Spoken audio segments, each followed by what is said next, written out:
بالول رحمت الله علیه زما محترم داسې ناست دی او هارون رشید بادشاہ سره د خپلې بیبي را روان دی. بالول رحمت الله علیه یو فقیر ملنګ او د دنیا نه زما محترم بالکل دنیا سره بالکل تعلق نو، دنیا باندې بالکل سکار نو، د الله په عشق کې لګېدلې، د الله په مینه کې لګېدلې. بالول رحمت الله علیه ناست په شګو کې کورونه جوړوي. تاسو دې ماشومانو ته کتلی د خپل خپا په شګو کې کیدي او زما محترمو شګې پې راچي او هغې نه بعد تېنه روغ ونته کې خپر آبار کي وګوره څومره ښایسته کور جوړ شو، څومره ښایسته کور. زما محترمو بالول رحمت الله علیه هم ناست دی او دغه کورونه په شګو کې جوړوي. هارون رشید باچا راغی ورته وایي بالوله څه کې؟ وایي دا کورونه جوړومه. وایي بیا څه کې؟ وایي دا بیا خرڅومه. وایي په څو باندې؟ وایي په 1 دینار باندې. وایي چې په 1 دینار تا نه څوک دا کور واخلي بیا صحیح. وایي زه بیا ورته دعا کوم چې ما نه چا دا کور واخستو ربا ته ورله په جنت کې کور ورکه. وایي زه ورته دعا کوم.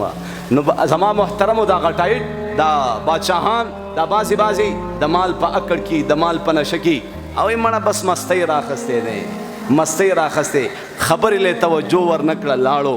وروسته زبیده بیبي ډېره دینداره تقواداره پرهیزګاره د الله نه ویریدونکې زنانه وروسته ښځه راغه چې ورته وایي بالوله څه کې؟ وایي یاره دا کورونه خرڅوم. وایي یو کور په څو دی؟ وایي په 1 دینار. وایي چې دا درنه څوک واخلي بیا؟ وایي زه ورته دعا کوم چې ربا ما نه چا دا کور واخستو ته ورله په جنت کې کور ورکه.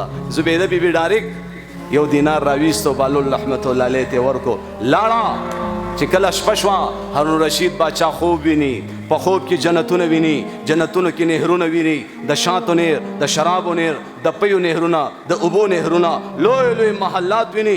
په دې کې د سرو یاقوتونه جوړ شوی یو محل وکتو، د سرو یاقوتونه جوړ شوی یو محل وکتو. په هغې د پاسه غټ بورډ لګېدلی دی زبیده زبیده زبیده.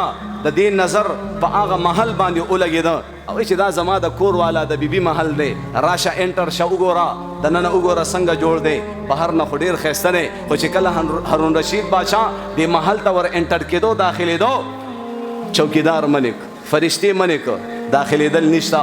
د چا نوم چې پې لیکلی شوی دا محل همدغې دی. دې محل ته به هغه څوک ځي د چا نوم چې پې لیکلی شوی. ووره ووره ووره چې کله دا خبره وکړه په دې کې هارون رشید باچا سترګې وغړېدې، فوراً را پاسېدو چې بالول رحمت الله علیه به چرته منډه منډه منډه باندې راغی. بالول رحمت الله علیه هغه شان ناست دی او شګو کې کورونه جوړوي. ورته وایي بالوله څه کې؟ وایي دا کورونه خرڅوم. وایي په 100 باندې به یو کور راکې. بالول رحمت الله علیه قیمت ریټ بدل کړی و. بالول رحمت الله علیه قیمت د یو کور ریټ بدل کړی و. ورته وایي په 100. وایي د پوره دنیا په بادشاهت باندې به دا یو کور ورکوم اوس. او ته حیران شو بالوله پرون خو تا په 1 دینار باندې دا کور خرڅولو او نن د پوره دنیا په بادشاهت ما سره خو پوره دنیا بادشاهت نشته، دا خو زه نشم اخستی. وایي دا ریټ دې څنګه بدل کو؟ وایي دا ریټ مې ځکه بدل کو چې پرون خبره چې کوم دی د نالیدو وه، پرون خبره د ناکتلو خبره وه، نن دې وکتل ځکه ریټ بدل شو. نن دې څه کتلی دي ځکه مې درته ریټ بدل کو.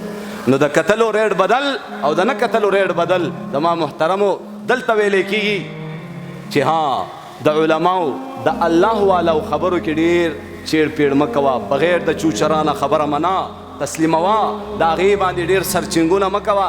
نه کنه دا چل دی او دا چل دی. زما محترمو الله والا لکه بالول رحمت الله علیه خبره کوي چې چا دا کور واخسته د شګو کور دی، د شګو یو ډیری دی، چا دا واخسته زه به دعا کوم ربا په جنت کې محل ورکا. نو تا خبره وانه خسته. علما لګې دي کنه حرامو نه ځان ساتئ، د الله نافرمانۍ نه ځان ساتئ، د والدینو د نافرمانۍ نه ځان ساتئ، د حرامو کتلو نه، د حرامو اورېدلو نه، حرام ځای ته تللو نه ځان منع کا منع کا منع کا.